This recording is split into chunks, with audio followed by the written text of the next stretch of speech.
بسم اللہ الرحمن الرحیم۔ السلام علیکم۔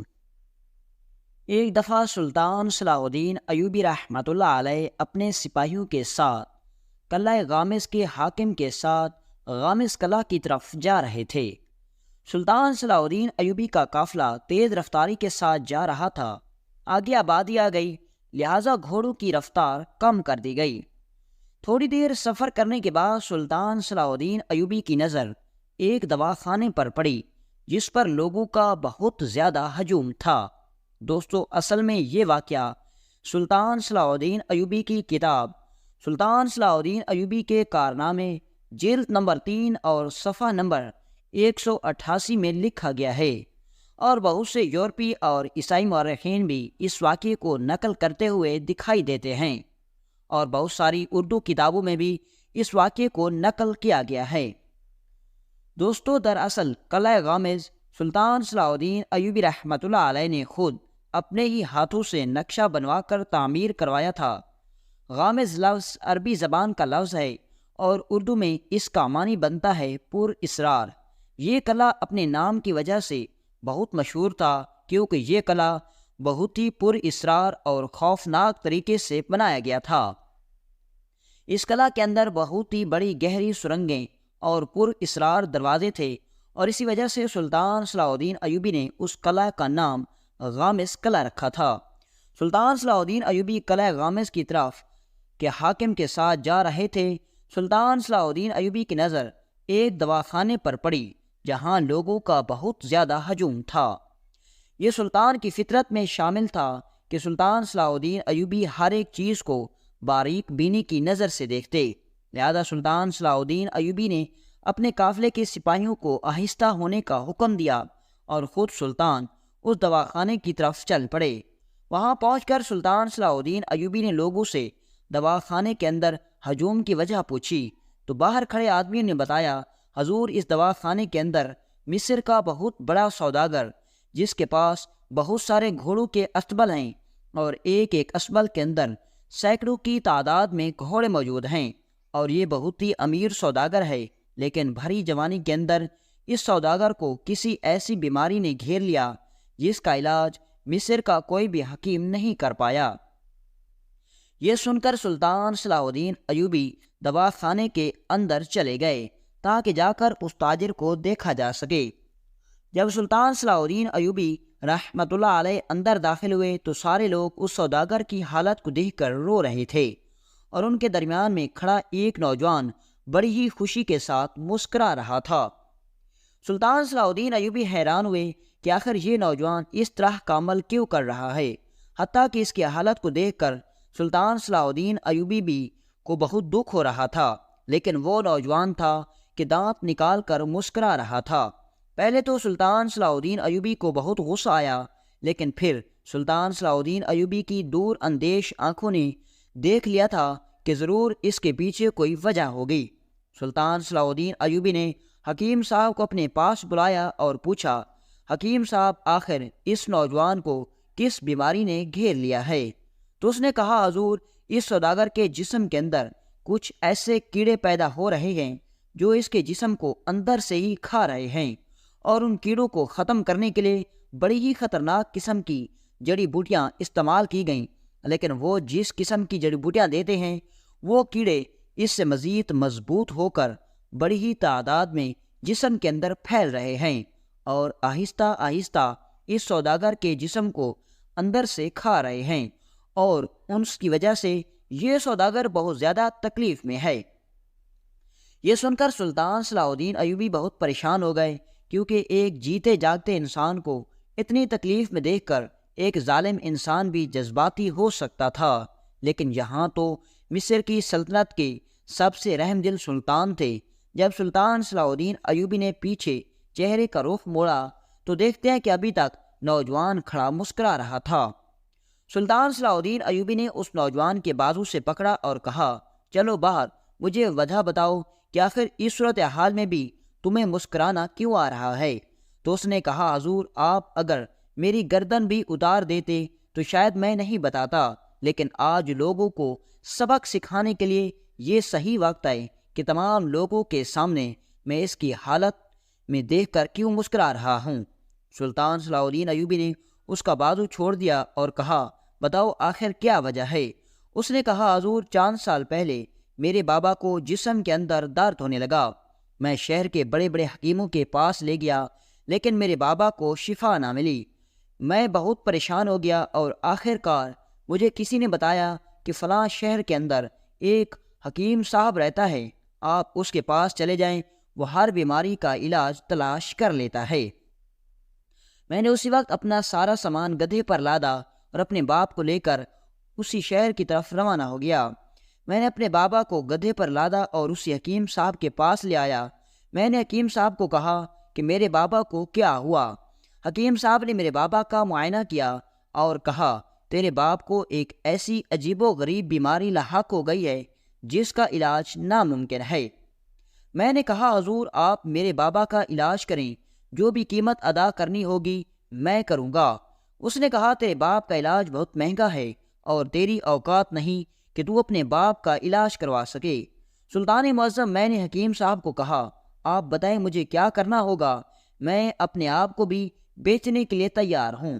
سلطان معظم، میرا باپ کے علاوہ میرا اس دنیا میں کوئی نہیں تھا، لہذا میں اپنے باپ کو ہر قیمت پر بچانا چاہتا تھا۔ حکیم صاحب نے کہا، تیرے باپ کو ایک ایسی عجیب و غریب بیماری لاحق ہے جس کا علاج ایک خاص قسم کی نسل کی گھوڑی کا جگر ہے۔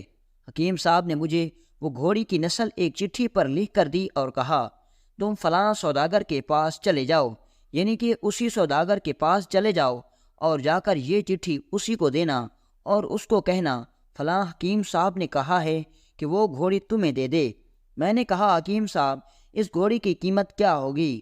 حکیم صاحب نے کہا، اس گھوڑی کی قیمت 3000 سونے کے سکے ادا کرنا ہوں گے۔ سلطان معظم، 3000 سکے میری ساری زندگی کی جمع پونجی بھی نہیں بنتی تھی۔ میرے پیروں تلے زمین نکل گئی کہ میں آخر اتنی مہنگی رقم کہاں سے اکٹھی کروں گا۔ تو حکیم صاحب نے کہا کہ میں نے تجھے کہا تھا نا کہ تیری اوقات نہیں ہے۔ میں نے حکیم صاحب کو کہا، آپ مجھے تھوڑا سا وقت دیں، میں ابھی جاتا ہوں اور کچھ نہ کچھ بندوبست کر کے آتا ہوں۔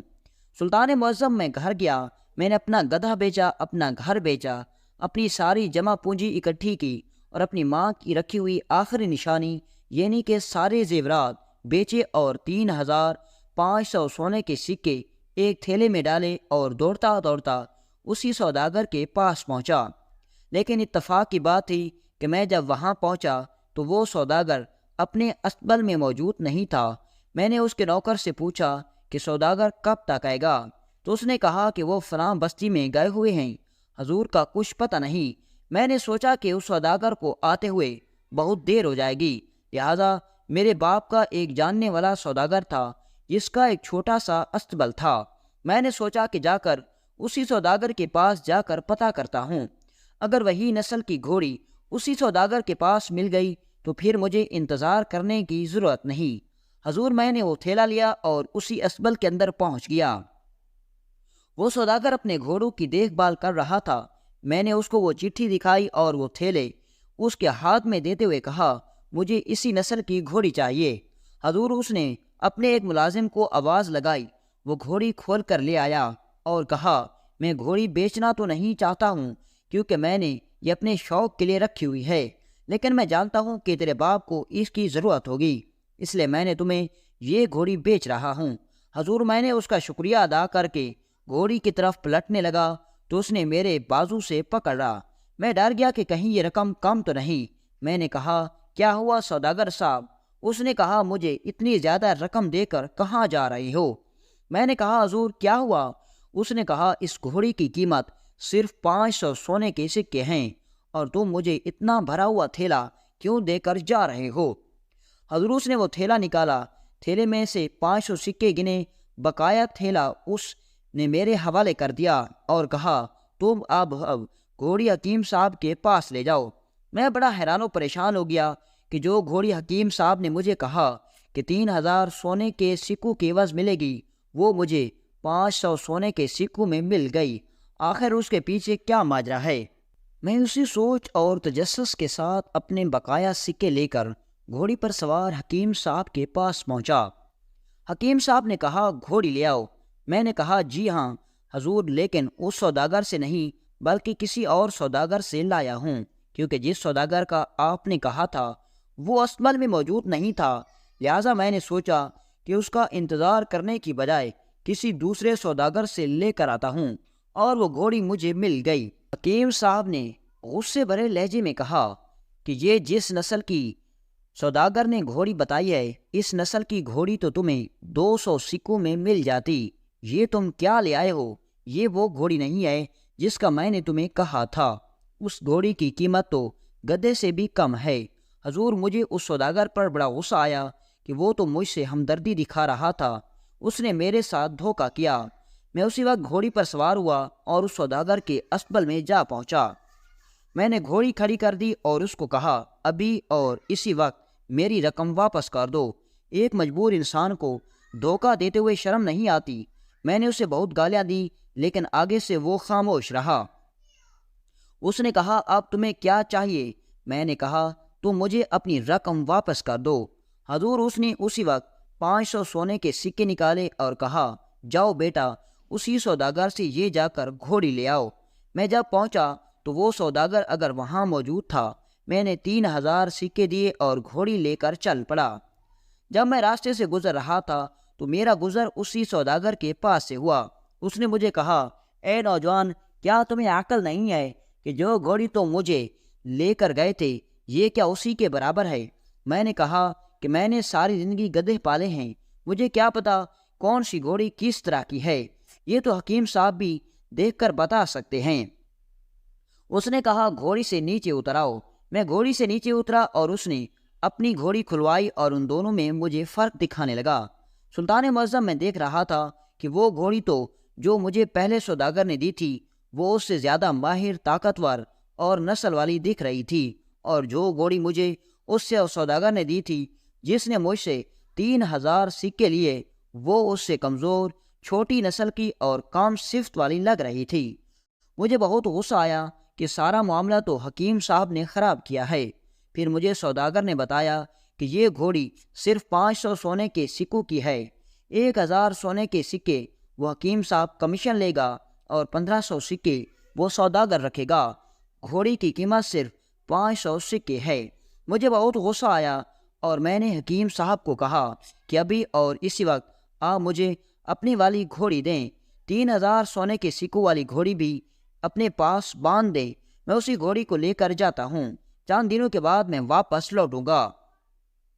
سلطان معظم، میں وہ گھوڑی لے کر حکیم صاحب کے پاس پہنچا اور اس سے کہا کہ یہ میں گھوڑی اسی سوداگر کے پاس 3000 سونے کے سکوں کے عوض میں خرید کر لایا۔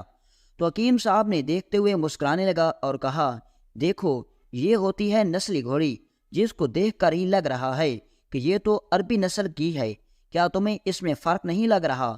مجھے اندر سے بہت غصہ آ رہا تھا، لیکن میں خود کو قابو میں رکھے ہوئے تھا۔ سلطان معظم حکیم صاحب نے اس گھوڑی کو ذبح کیا۔ ذبح کرنے کے بعد میرے باپ کو اس کا جگر نکال کر بھون کر کھلایا، اور میرا باپ چند دنوں کے بعد صحت یاب ہو گیا۔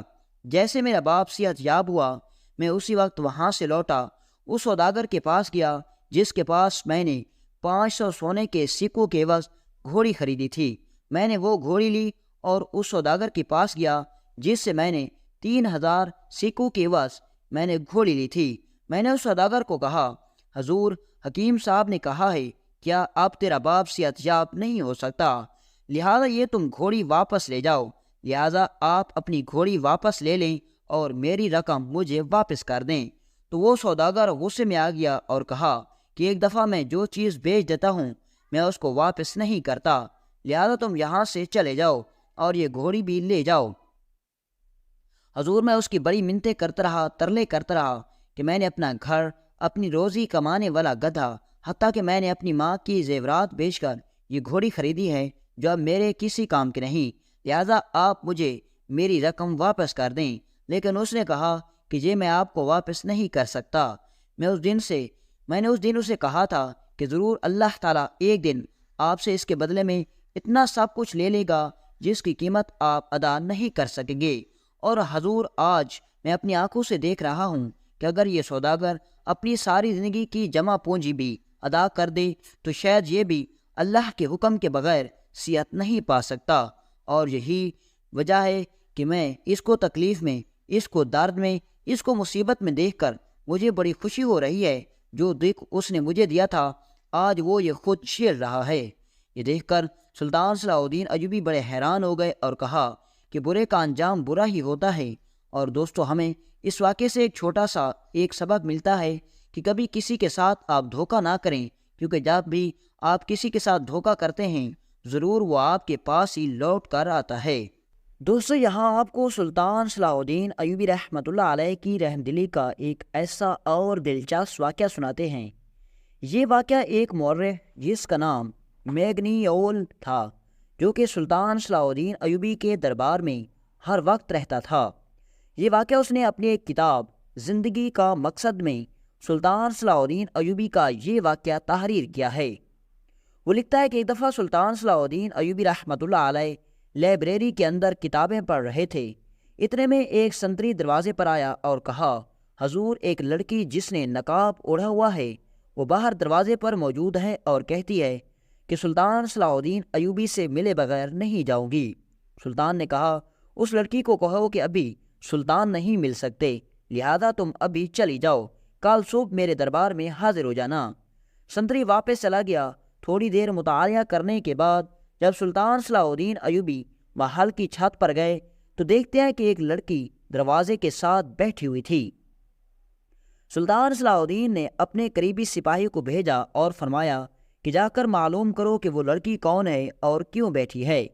سپاہی نے کہا، حضور، یہ وہی لڑکی ہے جو آپ سے چند لمحے پہلے ملنے کے لیے آئی تھی، اور وہ کہہ رہی ہے کہ جب تک میں سلطان سے نہیں مل لوں گی میں نہیں جاؤں گی۔ اس کے لباس سے معلوم ہو رہا تھا کہ وہ کسی مدرسے کی پڑھنے والی طالب علم ہے۔ سلطان صلاح الدین ایوبی نے حکم دیا کہ اس لڑکی کو میرے پاس لاؤ۔ تھوڑی دیر کے بعد سلطان صلاح الدین ایوبی کو اپنے ذاتی کمرے کے اندر اس لڑکی کے سامنے کو پیش کیا گیا۔ اس لڑکی کی صرف آنکھیں دکھائی دے رہی تھیں، اس کے چہرے پر نقاب اور جسم کا کوئی بھی حصہ ایسا نہیں تھا جو کہ ڈھانپا ہوا نہ ہو۔ سلطان صلاح الدین ایوبی نے پوچھا، اے بیٹی، بتاؤ آخر ایسی کون سی بات ہے جو تم نے صرف اکیلے میں بتانی تھی، جو تم درباریوں کے سامنے نہیں بتا سکتی؟ اس نے کہا، حضور، میرا باپ ماریوس قلعہ کا حاکم کے پاس ایک عہدے پر تعینات ہوتا ہے، لیکن میرا باپ کہتا ہے کہ میرے پڑھانے کے خرچے میں نہیں اٹھا سکتا۔ سلطان معظم، مجھے پڑھنے کا بہت شوق ہے اور میں مصر کے شہر قاہرہ کے اندر ایک اعلیٰ مدرسے میں تعلیم حاصل کر رہی ہوں، لیکن اب آگے مدرسے میں پڑھنے کے لیے میرے پاس خرچہ نہیں ہے، اور میرا باپ کہتا ہے کہ میں تیرا خرچہ نہیں اٹھا سکتا۔ سلطان صلاح الدین ایوبی حیران ہوئے کہ ماریوس قلعہ، جو کہ بہت بڑا قلعہ تھا اور اس کے اندر ایک اہم عہدے پر تعینات آدمی جس کی بیٹی کہے میرا باپ مجھے پڑھا نہیں سکتا، یہ حیرانی کی بات تھی۔ بہرحال سلطان صلاح الدین ایوبی نے کہا کہ اب تم کیا چاہتی ہو؟ اس نے کہا، حضور، آپ میرا سالانہ وظیفہ مقرر کر دیں یا پھر مجھے کچھ رقم مختص کر کے مہینے دلوایا کریں جس سے میں اپنے مدرسے کا خرچہ اٹھاؤں گی۔ یہ سن کر سلطان صلاح الدین ایوبی نے فرمایا، میں ہر مہینے کا مدرسے کا خرچہ اٹھانے کے لیے تمہیں مختص رقم ادا کر دی جائے گی، لیکن پڑھنے کے بعد یہ رقم تمہیں واپس کرنی پڑے گی، کیونکہ یہ رقم میں اپنی جیب سے ادا کر رہا ہوں، کیونکہ سرکاری خزانے سے صرف وظیفہ مقرر کیا جاتا ہے، ماہانہ تنخواہ بغیر اجرت کے نہیں دی جا سکتی۔ اس لڑکی نے وعدہ کر لیا۔ سلطان صلاح الدین ایوبی نے اپنے خزانچی کو حکم دیا کہ جا کر میرے ذاتی کمرے سے 100 سونے کے سکے لے کر آؤ۔ خزانچی گیا، اسی وقت 100 سونے کے سکے لے کر آ گیا۔ سلطان صلاح الدین ایوبی نے 100 سونے کے سکے اس لڑکی کو دے دیے اور وہ لڑکی وہاں سے چلی گئی۔ وقت گزرتا رہا اور وہ لڑکی ہر ماہ سلطان صلاح الدین ایوبی کے خزانچی کے پاس آتی اور وہ خزانچی سلطان کی ذاتی رقم سے اس کو 100 سونے کے سکے دے دیتا، اور اسی طرح کرتے کرتے 2 سال گزر گئے۔ ایک دن خزانچی سلطان صلاح الدین ایوبی کے پاس آیا اور اس نے آ کر بتایا، حضور، جو لڑکی پچھلے 2 سالوں سے ہر ماہ 100 سونے کے سکے لے کر جاتی تھی، اس مہینے میں بھی وہ نہیں آئی اور اس کی کوئی بھی خبر نہیں۔ یہ سن کر سلطان کو حیرت ہوئی کہ جس لڑکی کو ہر مہینے 100 سونے کے سکے ملتے تھے، اور جب اس کی تعلیم مکمل ہوئی تو اس نے مجھے بتایا بھی نہیں۔ بہرحال وقت گزرتا رہا اور چند ماہ کے بعد سلطان صلاح الدین ایوبی کو ایک قاصد نے آ کر خط دیا۔ خط نامعلوم نام سے تھا۔ جب سلطان صلاح الدین ایوبی نے خط پڑھا تو اس میں لکھا تھا کہ حضور، کسی وجہ سے جب میری طب کی تعلیم مکمل ہوئی تو میں آپ کو بتا نہیں سکی۔ سلطان معظم، آپ کی دعاؤں اور آپ کی سخاوت کی وجہ سے میں ایک اچھا دواخانہ کھولنے میں کامیاب ہو گئی ہوں۔ یہ سن کر سلطان صلاح الدین ایوبی بڑے خوش ہوئے کہ ایک لڑکی جس کے پاس پڑھنے کے لیے خرچہ نہیں تھا، آج وہ خود مختار بن گئی ہے۔ وقت گزرتا رہا اور 6 سال کے بعد سلطان صلاح الدین ایوبی رحمۃ اللہ علیہ کو ایک اور خط ملا، وہ بھی نامعلوم نام سے تھا۔ سلطان صلاح الدین ایوبی نے وہ خط کھولا تو اس میں لکھا تھا، حضور، میں مصر کے شہر منصورہ کے اندر ایک بہت بڑا دواخانہ کھولنے جا رہی ہوں، اور جس طرح میں نے آپ سے وعدہ کیا تھا میں آپ کا قرض کسی طرح بھی چکا دوں گی۔ میں اس دواخانے میں ہر غریب کا مفت میں علاج کروں گی، لیکن میری خواہش ہے کہ اس دواخانے کا افتتاح آپ آ کر کریں۔ سلطان صلاح الدین ایوبی وہ خط پڑھ کر بڑے خوش ہو گئے اور اپنے سپاہیوں کو حکم دیا کہ ابھی اور اسی وقت گھوڑے تیار کیے جائیں، کل صبح ہم مصر کے شہر منصورہ کی طرف جائیں گے۔ سپاہی حیران ہو گئے کہ ایک عام سی لڑکی کی خاطر سلطان صلاح الدین ایوبی اپنے اہم معاملات کو چھوڑ کر جا رہے ہیں۔ بہرحال جب سلطان صلاح الدین ایوبی وہاں پہنچے تو حیرت کے مارے سلطان صلاح الدین ایوبی کی آنکھیں کھل گئیں، کیونکہ جو لڑکی اپنا مہینے کا 100 سونے کے سکے کا بھی خرچ نہیں اٹھا سکتی تھی، آج وہ مصر شہر کے اندر بہت بڑا اعلیٰ دواخانہ کھولنے میں کامیاب ہو گئی۔ سلطان صلاح الدین ایوبی اس دواخانے کو دیکھ رہے تھے۔ وہ دواخانہ ہزاروں سکوں کو خرچ کر کے بنایا گیا تھا، اور جب سلطان صلاح الدین ایوبی نے اس دواخانے کا افتتاح کیا تو اس کے دروازے پر لکھا تھا کہ ہر غریب کا علاج مفت میں کیا جائے گا، چاہے اس کی بیماری کا خرچہ کتنا ہی کیوں نہ آ جائے۔ یہ سن کر سلطان صلاح الدین ایوبی کو خوشی ہوئی، کیونکہ آج اس لڑکی نے سلطان صلاح الدین ایوبی کا قرض چکا دیا تھا، اور اسی طرح سلطان صلاح الدین ایوبی نے اس لڑکی سے وعدہ کیا کہ اس کہانی کو میں ضرور اپنے مورخ سے لکھواؤں گا۔ اگر تم نے مجھ سے کیا گیا وعدہ پورا نہ کیا ہوتا تو شاید یہ کہانی ایک دھندلی ہو کر تاریخ کے اندر غائب ہو جاتی، لیکن تم نے اپنا وعدہ پورا کیا، اور وعدے کے مطابق تم نے غریبوں کا مفت علاج کرنے کا حکم دیا، اور یہی وجہ ہے کہ میں تمہارا یہ واقعہ تاریخ کے اندر لکھواؤں گا۔